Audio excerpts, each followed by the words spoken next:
Russian leader Vladimir Putin.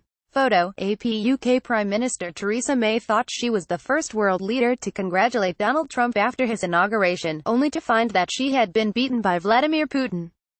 The revelation was contained in memos written by James Comey, the former FBI director, fired by Mr. Trump. His memos were made public yesterday after the FBI handed them over to several congressional committees. In them, Mr. Trump also repeatedly protested his innocence to Mr. Comey over allegations involving prostitutes during his visit to Russia in 2013. The president said the hookers thing is nonsense, but that Putin had told him, "We have some of the most beautiful hookers in the world." Did not say when Putin had told him this, Mr. Comey wrote. Concerning the phone calls, Mr. Comey described how he had dinner with Mr. Trump at the White House on January 27, 2017, and the president was fuming about an incident earlier that day when he had met with Mrs. May. In the memo, the identity of the first leader to call Mr. Trump was blacked out as classified, but officials have now confirmed that it was Mr. Putin. The president apparently discovered during his toast to Theresa, May that XXX had called 4 days ago, Mr. Comey wrote. Apparently, as the president was toasting, he was explaining that she had been the first to call him after his inauguration. Flynn, National Security Advisor Michael Flynn, interrupted to say that XXX had called first. Apparently, Mr. Comey said that was when Mr. Trump first learned of the call from Mr. Putin and he confronted Mr. Flynn, who replied that a return call to the Russian president was scheduled in 2 days' time. That prompted heated reply from the president, who said that 6 days was not an appropriate period of time to return such a call.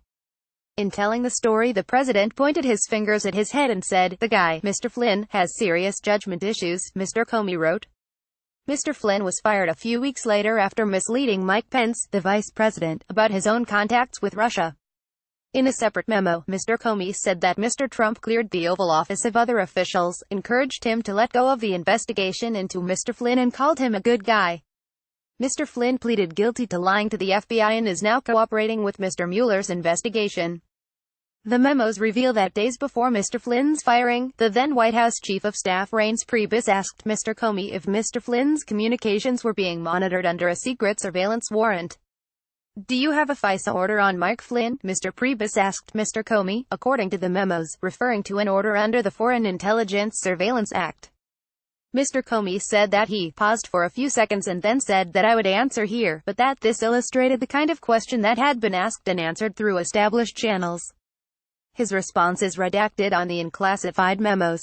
Responding to the claims about Russian prostitutes, Dmitry Peskov, Mr. Putin's spokesman, said, "President Putin could not have said that, and did not say that, to President Trump." Meanwhile, Sergei Lavrov, the Russian foreign minister, said that Mr. Trump had invited Mr. Putin to the U.S. during a phone call last month, and that Mr. Trump indicated he would be glad to make a reciprocal visit to Moscow. Mr. Comey is currently on a book tour. Writing on Twitter, Mr. Trump accused him of making lots of money from a third-rate book that should never have been written. Is that really the way life in America is supposed to work? I don't think so. Irish Independent.